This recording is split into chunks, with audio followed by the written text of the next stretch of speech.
Today is Wednesday, December 7th. My name is Sharon Alterman, and I'm very privileged to be here this morning with Carol Rosenberg at the Fleischmann residence. And Carol, we are interviewing you as part of the Leonard and Simon's Jewish Community Archives History Project. And as I say, we're so glad to be here and so proud of you. You are one of our consummate professionals.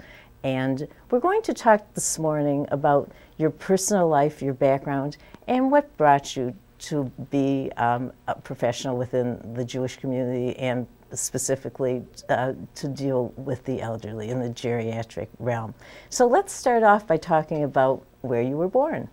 Well, thank you, Sharon. It's an honor to be part of this archival video. And I was born in Detroit, Michigan. I was born in a women's hospital, and I was the second child born to my parents, my older brother, and then myself. And I was a redhead when I came out of my mother's womb, and I was a very big baby. And they were thrilled with me because they really wanted a little girl. So that sort of makes you have a little self-esteem. And all I can say is from the moment I was a little girl, I loved people. People really were my passion, and songs and singing. My mother was in the Jewish theater, so I guess I came by it very natural. And when I was 9 years old, almost 9, my father passed away. My brother was born. He was just 2 months old. I was almost 9, and was just before my older brother Mark's bar mitzvah. It was a very, very serious watershed moment for our family, and actually, as old as I am now, we still reflect upon my father's passing. It's a very big thing that happens to a child, and it really makes you. It makes you who you are, and that you make life lemonade and not lemons. And that's how I really look at life, very positively and very blessed.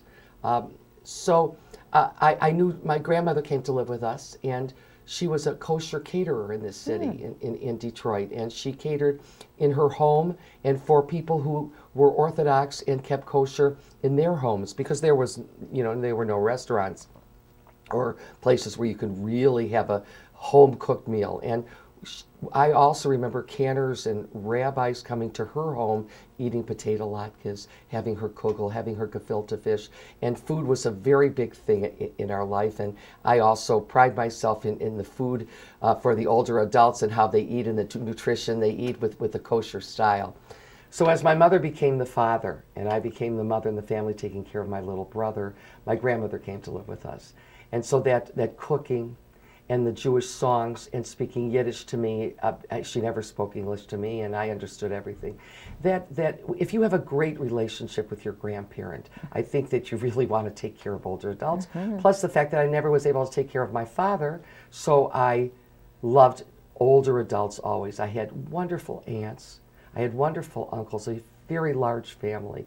My mother had 7, and my father had 9.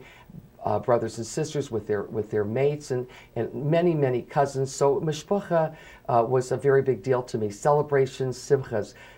Our family came from Russia. My mother's family went to Canada. My father came alone first to New York, and he often tells the story of a man asking him about why was he standing at the harbor, and he said, "Well, I'm waiting for my uncle," and he put his a goose down quilt down on the ground and his candlesticks, went to look for his uncle, because the man said he would take care of what he was and watch it. When he came back, the man was gone and everything else was gone. My father told this story till the very end of his life. I think that I'm so proud of my ethnic background and the fact that I pride myself in that I'm the first generation Russian in America. And of course, Jewish Senior Life takes care of new Americans and their culture. Culture is so intriguing to me. Well, I think you've told us a lot about your family history. Tell us about the neighborhood you grew up in as a young person. That's a very important part of my life, because I think it was my foundation and it made me who I was. On Dexter and Tuxedo in Detroit, and on Ardmore and Curtis in Detroit, Michigan, my neighbors were my family As I said, I lived in a duplex, and my mother went to work when we were young, and my grandmother, my aunt, and my uncle lived above us. Everybody lived in the two-flat. We call it the duplex now, but it was a two-flat. Next door were the Labarskis, who changed their name to the Lorens, and there were triplets that were born in that house. Rosalind, Carolyn, and Marilyn, and they were my age. I was fascinated by 3 babies being born. So we moved to, my father was a builder, and he also worked for the Detroit Times. He was a circulation manager for the Detroit Times. So he built a home on Ardmore and Curtis. He built 4 or 5 homes on that block. And the family were very close to me. After school, I always went to their home till my mother came home. Everybody reached out to my brother Mark, myself, and my brother Leon, very supportive of us. And of course, I went to Winship Elementary School. Well, Winship Elementary School, I must tell you, I was the chairman of the 50-year reunion, and I invited the teachers that were alive now from Winship Elementary School, and in walks our science teacher, William Devich, who we adored. And Winship School and the teachers, again, were my family. And they knew that I was who I was, you know, just loved people, very, very close to the teachers. And my neighborhood was extremely important. I could tell you right now every name of every person who lived on that block, and still see them, and still see the children, and we're very close. But where'd you go to high school? So important. I went to Mumford High School. I went and I took a bus. I had to walk about 6 blocks up to Outer Drive, and then catch 2 buses, a transfer. Remember the transfers that you had to take another bus. But I think that most importantly, Mumford High School, again, were my family. The people who went to school there, my classmates, were kids that I went to camp with. Camp was a very important part of my life. When I was 9, I had to entertain my younger brother. So I went around the neighborhood and picked up children, maybe 25 children. My brother was in a little red wagon. We went in the backyard, and all day long from 9 until 3, I took care of these children with lesson plans. Now, my husband laughs and tells this story all the time, because that if you want to know Carol, you want to know what she was about, taking care of children and being a teacher. My mother said, be a teacher before you're anything else. You can be anything you want, but be a teacher first. It was, you know, your safety net. And then when I was about 13, a Mr. Hermanoff came to our home from the Fresh Air Society, because he had heard about my camp, and he asked if I would come to Camp Tamarack and be a CIT. Now, you know that I cry easily about my community. Yeah. And when I was 13, I went to Tamarack. Those kids were my life. Every summer I just loved to go there. Then Stan and Elsie Michaels, who ran Camp Nihiluu, asked me to be the girls' camp director. So I was for a couple summers. And then Uncle Lou from Camp Tamaqua heard about me. I went. I was the girls' camp director. So most of my summers growing up from 13 to about 25 years old, till I had my first child, I went to summer camps. And I see people who have come into our world of Jewish senior life. 1 or 2 or 3 were my campers. So that's how long I've been around. I have been with Jewish Senior Life for almost 33 years. Carol, your camp experience sounds like it really shaped you. Yes. But I know that during the year you were doing other things. What were some of those activities? Well, I was a brownie. And again, with this watershed moment of my father passing away, my grandmother lived at the old folks' home on Petoskey. And when people would talk about Petoskey, I thought it was up north. And it was on Petoskey Street in Detroit, Michigan. And when I was a brownie, we would make wonderful arts and crafts with the older adults who lived and we called them old folks then. As a matter of fact, when it opened, they were called inmates. That's how archaic taking care of old people were. So I would go to Petoskey, I would spend the Sunday afternoon, and I met my grandmother, my father's mother, and at that time, we called it hardening of the arteries. It was pre-Alzheimer's or dementia, but they called it hardening of the arteries. And she spoke 13 languages. She was brilliant, but all of her languages melded into one. And I held her hand, and I visited her, and I made friends with some of the other people. And Mr. Sonnenblick and Eve Sonnenblick were the executive directors at the time. And they knew me because I wanted to be part of people And so from that moment on, I always knew about the older adults. But the passion for me are young people and old people. And that's why I always do so many intergenerational programs, because you got to know where you come from to know where you're going. And that's what the philosophy I do with Door to Door. I started that program with Helen Neymark, the executive director of Jewish Apartments and Services. And many, many intergenerational programs. Even we've added the Frankel Academy to 8 over 80 to bring in the younger people to see the older people, to bond with them. We have 8 over 80 and 8 kids from the Frankel Academy. So intergenerational program was always a part of my life. And growing up, we didn't have a lot of money. My brothers went to medical school on the work that my mother did and where it's able to sustain them. And I went up to the University of Michigan, and it was very expensive. So we didn't have a lot of money. We didn't buy a lot of magazines. We would go to the library for magazines. But I had a lot of friends and a lot of clubs. And I always remember I loved to do projects, pottery and at home and jewelry making, and I knitted. My mother taught me how to knit and crochet, and those are the things that young girls did. We used to make little dolls and matchboxes, and my mother would help me make the clothes, and we always had a sewing machine because my mother made my clothes because I was always so tall. She said, "I'll make you a skirt that'll fit you." And she did. She was a wonderful mother, and she came to live here at Fleischmann. She lived here for 8 years because I wanted her near me, and instead of staying in my house and living there and not seeing me all day because I work all day, she came to live at Fleischmann. Yeah. Carol, let's go back to the Petoskey residence, because there aren't too many people that remember that facility. So tell us about what it looked like physically. Well, first of all, the most important thing is that Albert Kahn designed it. And what a genius he was. I think anyone who lives in Detroit or who lived in Detroit knows the General Motors building and all the magnificent buildings along the Woodward Avenue way. But Petoskey was so visionary for Albert Kahn. Whether he did it or not, I don't know. I didn't know the gentleman. But he made ramps for the old people to walk up. And it was truly an elegant hotel. And people would dine in the dining room on white linens. And there was service, elegant service. And silver was used. And china was used for breakfast, lunch, and dinner. And guests would come. It was really a gem in our community. It always was seen as, oh, they put the old folks there. But it truly wasn't, because the average age in the days of Petoskey was 51 to 55. Today the average age is 86, 87. People were coming from Eastern Europe and European countries, and they came to this country. Some had nobody at all. They left their families behind. And as they aged, they came at 20, 30. So they had a place to go. So it was really a wonderful thing, but seen as the community as, the old folks' home. That's where you put people who can't take care of themselves or are indigent. It's a different world now. It's a blessing to come to Jewish Senior Life.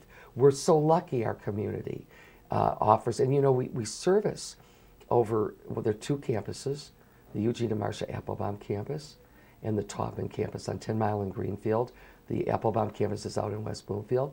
And we service about close to 900 on the Applebaum campus, close to 750 on the Taubman campus, plus aging services, 1,800 older adults. So how we've grown in what we do, and we're the second oldest community next to Florida's retirement communities. Detroit's population of old people is just astounding, not even to mention the baby boomers who are coming along. So the whole notion of taking care of older adults is bringing aging services to them to age in their home, plus living in our facilities, because our facilities really give care to many levels of older adults through their dementia, through their physical frailty, through medication administration, through all of the J-care and PCA, personal care attendants, who really, we're hiding a multitude of impairments here. Everybody looks like they're great, but they're all here for a reason in our facilities. Out in the community, they may just need a little support, and we're here to help them with that. With our sister agencies, JVS, and Jewish Family Service, and Jewish Community Center. So those are the 4 agencies plus Jewish Senior Life that take care of older adults. Carol, let's go back just a little bit, because we have to find out how you got to Yes. live, to work in this environment. Tell us about your university life. I know you said you went to the University of Michigan, and then I'd like to know what your first job was. So I got a degree in secondary education. I see. And I student taught at McDowell. John Jacobs' mother was my critic teacher. And today she even came to the 100th anniversary of Jewish Home and Aging Services, and she was there. It was just incredible. So that at McDowell, that was on Outer Drive, and then I student taught at Mumford High School. Oh. And I student taught for a gentleman by the name of Jonathan Swift, who's still living and was at our reunion. And Jonathan got ill, and I stayed on, and I was really taught there for about a year. And then I went on to Berkeley High School and Berkeley and Anderson Junior High School. What was your Berkeley School subject System. matter? I was speech, theater, and English. I see. And when speech and theater became not employable for any of the public schools because of the cutbacks, and because I was starting my family, I went home and always did something. For Hillel, I did shows. For their 9th grade class, we did 3 or 4 shows. And I always did something with students. And then I lived in North Muskegon, and I taught at North Muskegon High School and did a fabulous show called Fiddler on the Roof, where maybe there are families on the peninsula that are Jewish. And most of the young people had never even seen a yarmulke or any of our cultural, beautiful, spiritual artifacts. And I received a grant from the Michigan Council of the Arts for putting on this show in North Muskegon. And where did I go for this wonderful grant? To the prisons, to work with lifers. And I went to the Muskegon Correctional Facility. We put on Cane Mutiny, went in the storybook truck all around to all the prisons, Ionia. It was a happening. It was a very wonderful experience for me. Never thought I would do anything like that, and actually enjoyed it very, very much. What years was that? When before you had children, or? No, I had children at that time. Oh, I see. At that time, so I taught for a few years, and then went home and had my children, and I had Amy, Matthew, and Paul, and I have Douglas, who's my stepson. We lost Charlie. David lost his son, 25 years old, juvenile diabetic. Very sad. But again, it's what makes you stronger, and our family became even closer after that. But we're very proud of my kids. My daughter's a judge, an administrative judge. My son is a therapist for boys, very troubled youth. And my son Paul is M&M's manager and lawyer. And Douglas is a graphic artist who put the green ribbon in Barbie when she turned 40. We were so proud. This Harley boy drives a motorcycle, and he's putting ribbons in dolls. But very proud of Douglas. So yeah, that's how my career flourished. And I went to California, started the first Sunday school, and taught there. Came back to Detroit, and David Hermelin and Irv Shapiro, who was then executive director, knew that I had come back to Detroit. I wasn't teaching. My children were a little bit grown. Paul was only 9, but I wanted to go back to work.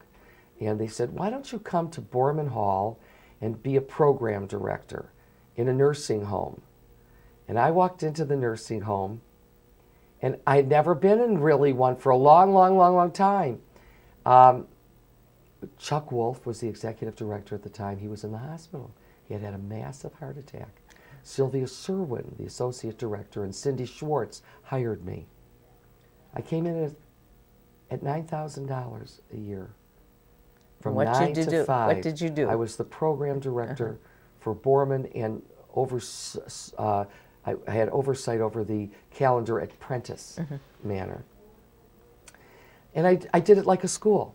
You know, I started a calendar from 9 to 5 and had hourly classes and brought in volunteers. And humbly, I want to say that I built a life for Borman Hall and the older adults that were there that they didn't have before. I brought the Fisher Theater shows to them in their synagogue, and where there was a stage. And I brought I feel I brought a lot of life and quality of life. And they say when they introduce me is that I do have the program expertise for older adults. I think that's my strength, how to enrich and enhance their life for a very wonderful experience, a holistic experience, taking care of the whole person. And that's what we've learned. We've come light years from the days of Petoskey, where people sat in hobby shops and knit and worked on wood. People are using computers today. And we have professors from Wayne State University that live here, law professors, dentists, doctors, and you have to appropriately program for the mental stimulation that meets their intelligence. And it's a challenge. We have a Wii board. We bowl. We have memory club games where we stimulate the mind and stimulation that sensory stimulation for people who are very well, but you have to continually challenge your body and mind to keep that inner self going. You spoke a bit about some of your mentors and the people that really had an impact upon you. Would you like to go back and talk about anyone specifically? People on the board? I think Chuck Wolf was probably one of my biggest mentors because he was a teacher, and I am a teacher, and he taught us about gerontology, and he fell in love with it. He was a high school counselor who came to work at the home. He wasn't the executive director like I wasn't the executive director when we started. We learned every department from the ground floor up, and Chuck taught me that. And when he retired, I became more of an associate director. Then I came out and built with Cindy and Chuck the Fleischmann residence out here on the campus, Applebaum campus. So you spoke about building Fleischmann, and I know that was a great accomplishment for this community. Tell us a little bit more about the thinking behind this facility. Borman Hall was a home for aged, but as people age in place, it became a nursing home.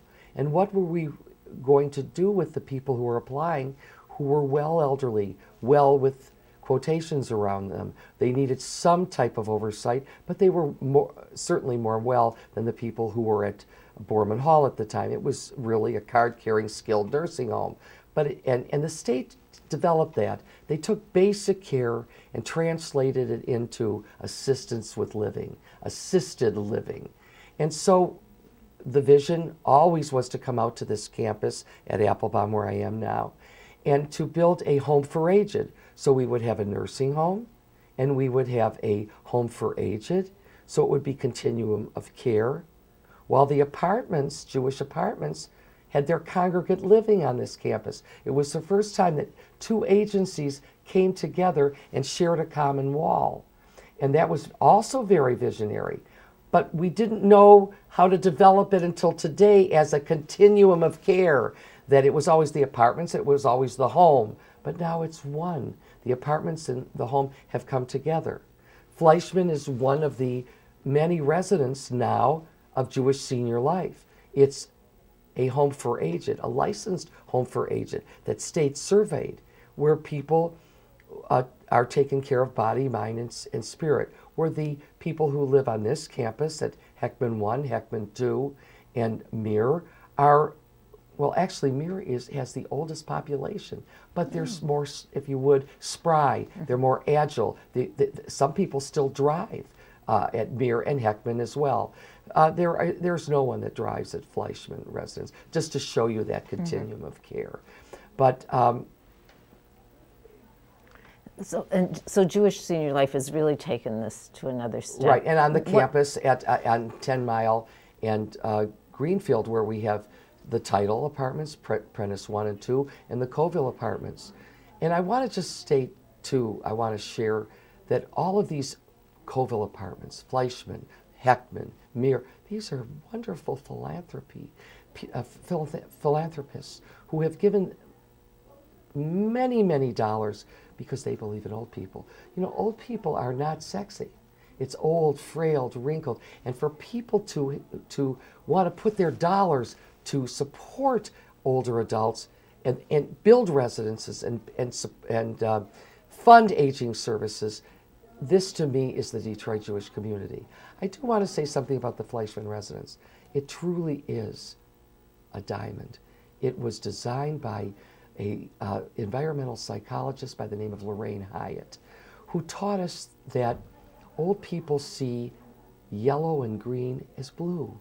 Don't use yellow and green in your environment. Green plants, yes, because they see the texture, but reds and oranges and deep golds. And when you see Fleischmann, you see how it's built with that soft touch. There are no steps to climb. It's a smooth transition into a dining room, the Must dining room. Again, named from the Must family. It was a huge campaign to build this fabulous structure with the Blumberg Plaza. And that's a senior community center in itself. The activity that goes on, our older adults are up very, very early in the morning, and they start their day 7:30 as breakfast, and they're looking for something to do, and there's never a dull moment here. And we have we continue that with the Heckman 1 and 2 people coming into the plaza or having their independent. The greatest part about living as an older adult at Jewish Senior Life is you have many, many choices. And if you don't want to, you don't have to. And you learn that what you are is what you were, and as you age, only more so.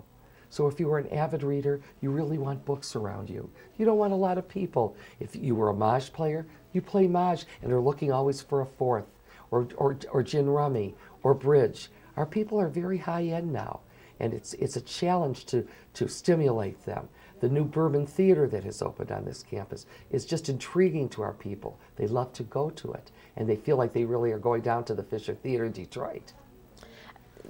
There's so many volunteer opportunities here, and I think the volunteers, you spoke about the philanthropists, but talk about the volunteers and what they mean to this agency. Salt of the earth. I have a calendar that I show, a 2-week calendar from 9 to 5, what it would look like without volunteer involvement and what it is looking like with volunteer involvement. The calendar without volunteers is empty. It would be a lonely, very community isolated place. Volunteers, we bring in 7, 8, 10 a week who want specific one-time jobs or want ongoing jobs. We have Nashnooks that we run, and you know that Danto Family Healthcare on this center, on this campus, has one of our gift shops in it, one of our Nashnooks in it. We always have a best policy that 2 people man each one of these places. So even just, let's go back to Fleischmann, in their Nashnook, 2 times 6 is 12 a week, plus the gift shop, 12. That's 24 volunteers just running the fundraising arm of the volunteer piece, because the volunteers belong to the auxiliary, which is the support service of Jewish Senior Life, to which these auxilians, many men and women, raise dollars to enrich the quality of life for our older adults, plus the benefactors. There's a whole group of men who do fundraising, awareness making, and socialization, and learn about old people and want to learn about them. So the volunteer opportunities are endless here. It is growing. I'll tell you, the biggest population are the retired teachers that are looking for something to do. We have a headmaster from Hillel who's volunteering in the gift shop 2 days a week and doing a fabulous job for us. And people they say they get more back than they're giving the volunteers. We give a volunteer recognition party yearly where over 500 people come, and every one of our departments, we single out a volunteer of the year, and everyone's just so thrilled about it. Staff is involved in selecting these people. So volunteerism is truly a huge component of wellness. At synagogues and temples, the volunteer, I'll use just for example, Temple Israel and their caring community, the Temple Treasures, the IRP, the B'nai Moish, who comes in with their minions and helps us with our minions when we might be 1 or 2 men short because someone's ill. They're called minionaires. And we have volunteers who are very sensitive to that. We have people who come in and say yahrzeit for their own families in our synagogue, because our chapel, or our synagogue, is the only free synagogue in the United States, aside from other nursing homes who have synagogues. We believe that the only portable support that stays with you until you go to the big Jewish home in the sky is your religion. So every one of our facilities has a chapel, a synagogue, a Torah, the rabbi who is available, our chaplain from the Jewish Community Chaplain Program is always available to talk to our residents, and it's a comfort so that they belong. Many of them belong to synagogues and can't make it over there. They're distance limited, so we bring religion to them. Carol, this is just one of the most beautiful facilities, and the art in the building, I think, is notable. So tell us about that and the program the volunteers established to bring art into the building. It's interesting to look at the art because most of it is community designed and community produced. When it first opened, the lithographs were more holiday-ish. There were 12 beautiful lithographs chosen for the gift shop. They still are hanging there. The building is almost 30 years old. They were very well hung and very well preserved so that they would last. And it's all about every season, every Lag BaOmer, Rosh Hashanah, Yom Kippur, beautiful wedding lithographs. So all about the spirituality and Judaica. There's gorgeous tiles in the main lobby, Jerusalem stone, and the tiles that are beautifully painted about Noah's Ark.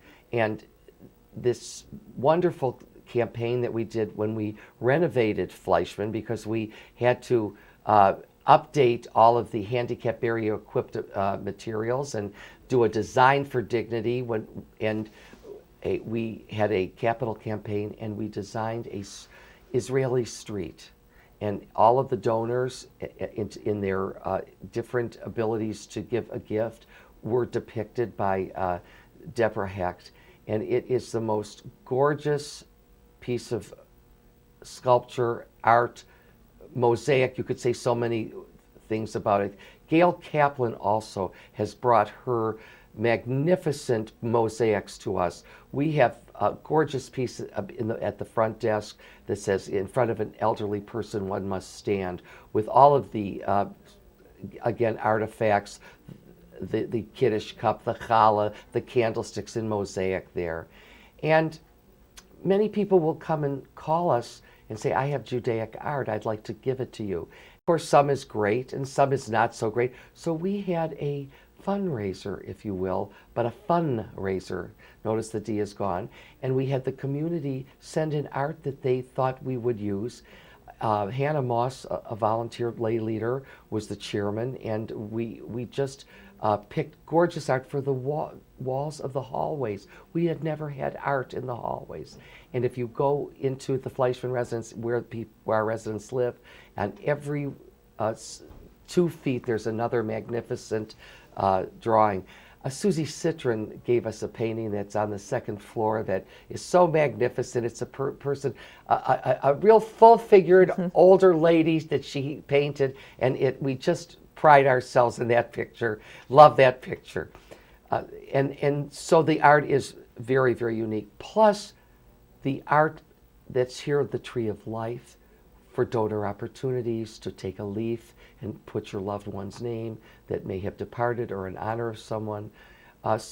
Behind our glass wall, which is our family giving program, we have Honor Thy Mother and Father, the commandment with the Torah behind this gorgeous piece of art. So everything relates to our Jewishness, our Judaica, and enriches the environment.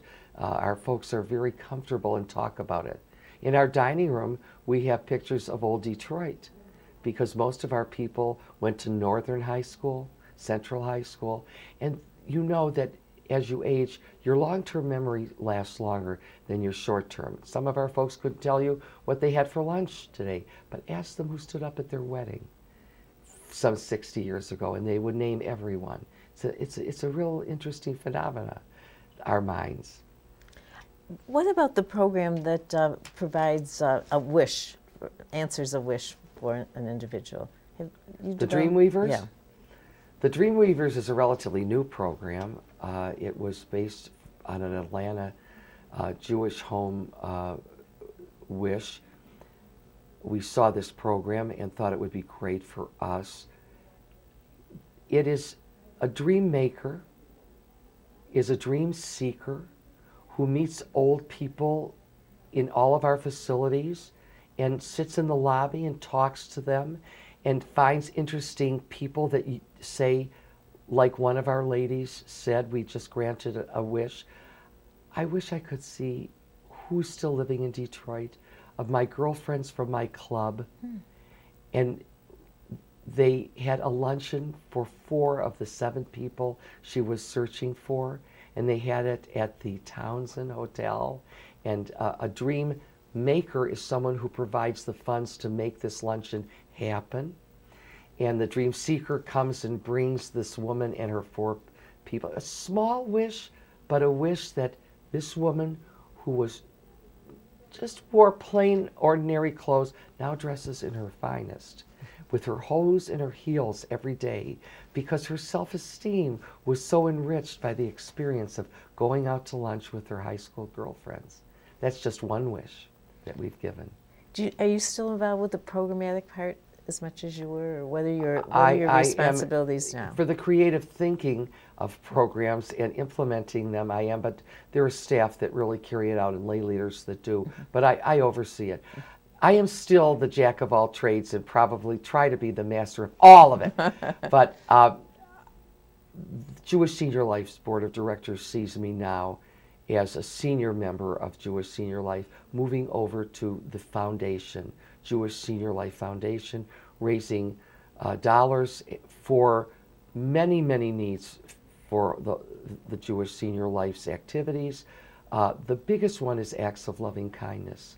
We don't say goodbye to people who live here as they age in place, but they don't have the dollars, some of them, to last them. Our average length of stay is 4.5 years. And it's, especially at Fleischmann, it's a expense to live here. We do have, of course, tzedakah.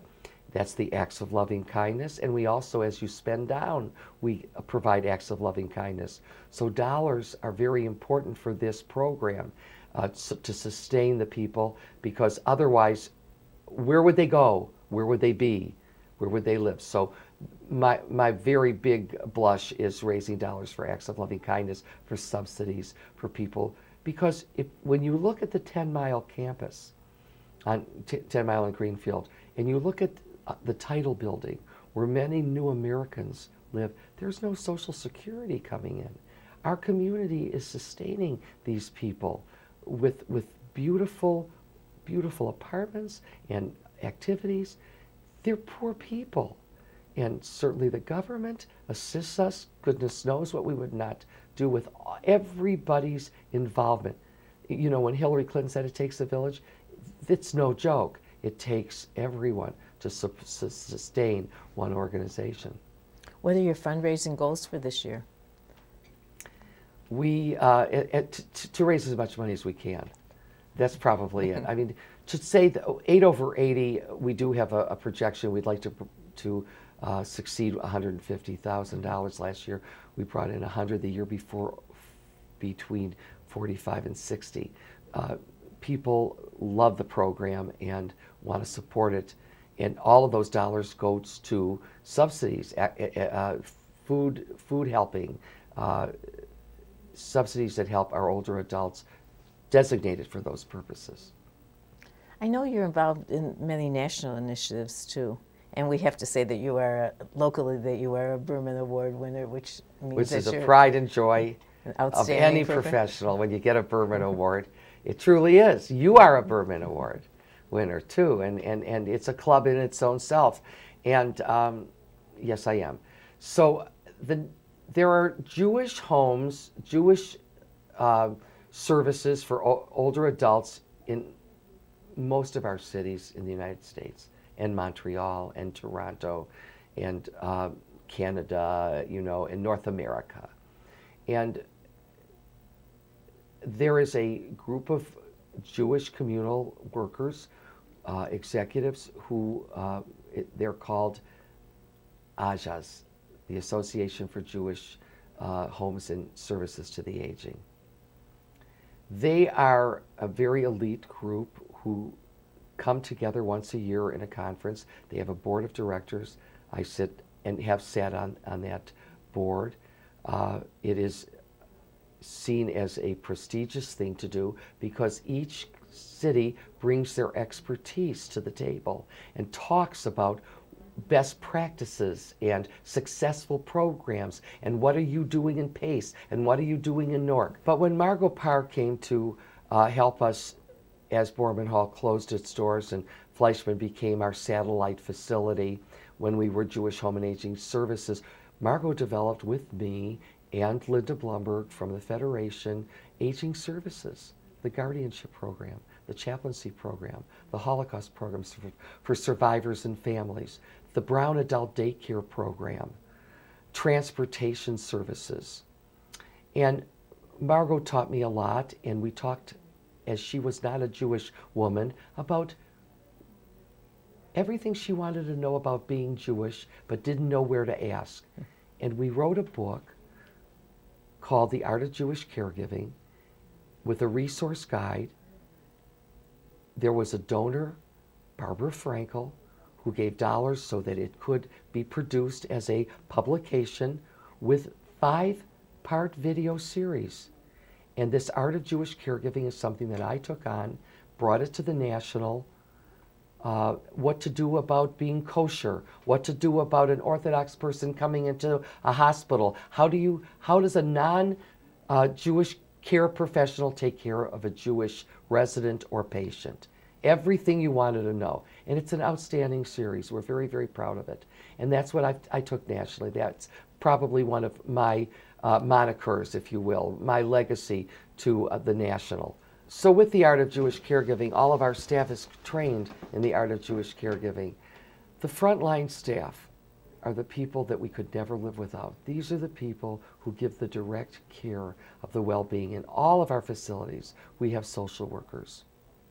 We have many social workers who would play a role of director of admission, the administrator. Many of our administrators are social workers, people who are trained with people skills. Our professionals have their own network of professionals. I have a program, and I was recognized at the faith-based organization Leading Age as the Mentor of the Year. It was a wonderful recognition of me because I do set a standard for training and care and what we accept. We don't call our residents Florence. We don't call them Isaac. We call Mr. Schwartz, Mrs. Applebaum. It's a dignity and a respect. And our staff was just surveyed by the state of Michigan, and that's what this surveyor said mostly.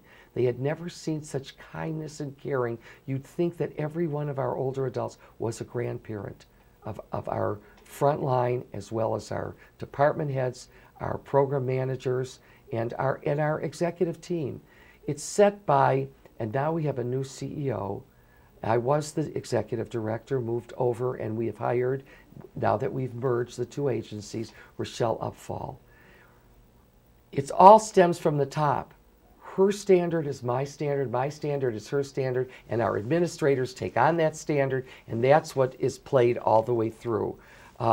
We would never want to hear from a resident, I didn't have my dinner tonight. I was sleeping. Again, we're covering a multitude of impairments. If someone doesn't even know what time it is, we have people along the way who cue them, who let them know. Today, do you know that we have a wonderful show at 3 o'clock? Maybe you'd like to join us. Our program directors in every one of our buildings who bring that enrichment and vitality into the building. So, and most of them are, I would say almost all of them are college educated and professionally trained and are in their the right job that they went to school for. Carol, how many people, how large is your staff for the entire agency? Well, now that we merged, it's very, very large. We used to be a small agency, and the apartments and the home, they were small agencies. Now we're medium to almost large. We have over 230 employees that are under our umbrella. Our food service is contracted, but the people, the wait staff and the vendor that is Morrison's is just so much a part of our life. The director of the food service program works with the department heads and in all of our residences, and we're very, very close. We have holiday parties. Our morale is high. People enjoy working here because it's a wonderful environment on the Taubman campus as well as the Applebaum campus. Carol, when you merged with the other agencies, were there any significant changes? The Federation put together a visioning committee who felt that the agencies who took care of older adults, that these two agencies that came together, apartments and home, would be called Jewish Senior Life, and they would be the lead agency for the community, because when you had an older adult that needed to have placement or care or services, people in the community didn't know where to go. They would come to one campus, they were sent to the other campus, they would go to one building, they were sent to another building. Now it's one number. It's 248-661-1836. It's one director of admissions. It's one telephone line, and we sit at the in a resource center at Jewish Family Service. And anything that comes in for Jewish Family Service or JVS or JCC is streamlined to each one of these agencies. Eventually will be linked on all of our websites so that everyone can see. Our community will be educated on what we do for older adults, because you don't need our service until you really need our service. Nobody just comes to hang out like they do at the Jewish Community Center. You come because you have a need. And this one number and all of the agencies working together to provide that understanding for the community is essential for the many older adults that require our services. So it is a revolutionary kind of concept. Yes, yeah. For our community. Our older adults have many levels, have many continuum of care. Some people may be looking very, very well but need the memory club at JVS, or some people may need housekeeping from JFS. Those are the aging services that go into the community, but they're all coming together as one with the one number. And it isn't going to be identified as this agency is doing this agency, but we're all doing it for the community and for the older adult we're serving. I think we have to be very proud of this community because we do have an ethic of working together. And this national organization with all the executives, call us. How is it working? How are you doing with this concept? What are you doing? And we in turn have gone to look at their programs to enrich us, to make it a bigger complement of services. Is there anything out there in this country that you would like to do, like to bring to this community that we have not been able to do? Because perhaps we're not really ready for it, or the dollars don't permit. I think that if we could to have a real recognition of wellness centers or senior life building where you come and walk in and learn all about senior life in our community. Right now it's the telephone, 661-1836. Right now it's all of the residents that you can come in and see. But if we had this one wellness center for all kinds of referrals, doctor referrals, that all of the hospitals that you could go to, one place where people could go to, that would, to me, would be so wonderful. Well, thank you, Carol. You've really given us an oversight of many years of involvement. I have a sense of what your philosophy is, but is there anything you would like to say just about your personal journey that perhaps I haven't asked you? Yes, I just want to say that I think to be a good person, if you don't know, say you don't know. If you know, than say it loud and clear.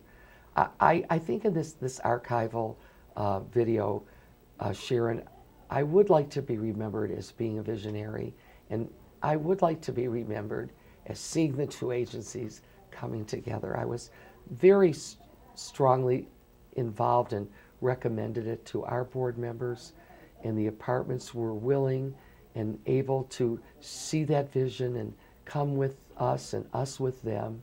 It was a long, very difficult, hard journey because everything had to be blended. But I would like to be seen as the person who led that charge. I'm very proud of it. Thank you, Carol. We're proud of you.